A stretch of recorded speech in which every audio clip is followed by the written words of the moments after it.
All right, you want to hear a crazy story? So I was over here just absolutely minding my own business as I Never mind always your own business. You're always in everyone else's business but your own.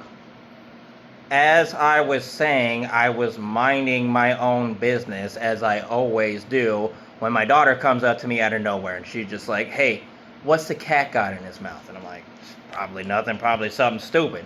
So I go over to the cat and lo and behold, it's a whole freaking bird in his mouth, a pigeon to be specific. We have pigeons out here. So I try to gear him to go outside, right? That makes sense. Just take the stupid bird outside. Well, this cat runs in between my legs, runs straight into my daughter's room, worst room that he possibly could have ran into.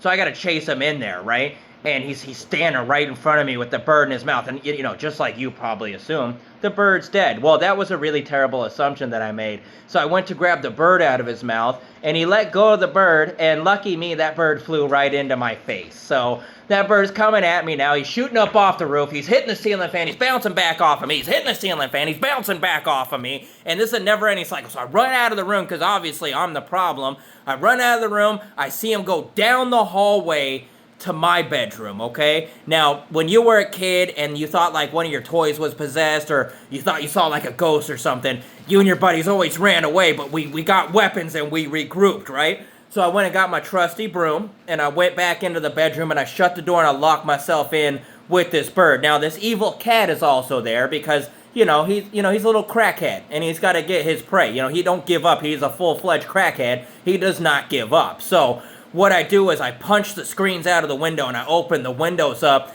and I got my broom in front of me like I'm just, part of King Arthur's court, like I'm some kind of knight or something, but it's a stupid broom and I literally did nothing with it. It was a waste of space.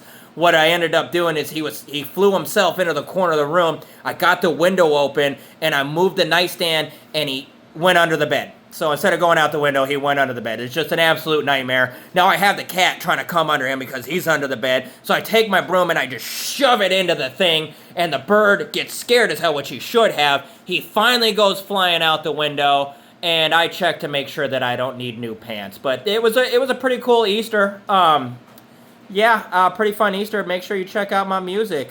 Birds flying in my face. Broke the window? They don't need to hear about that. They don't. You always focus on the negative. Always the negative.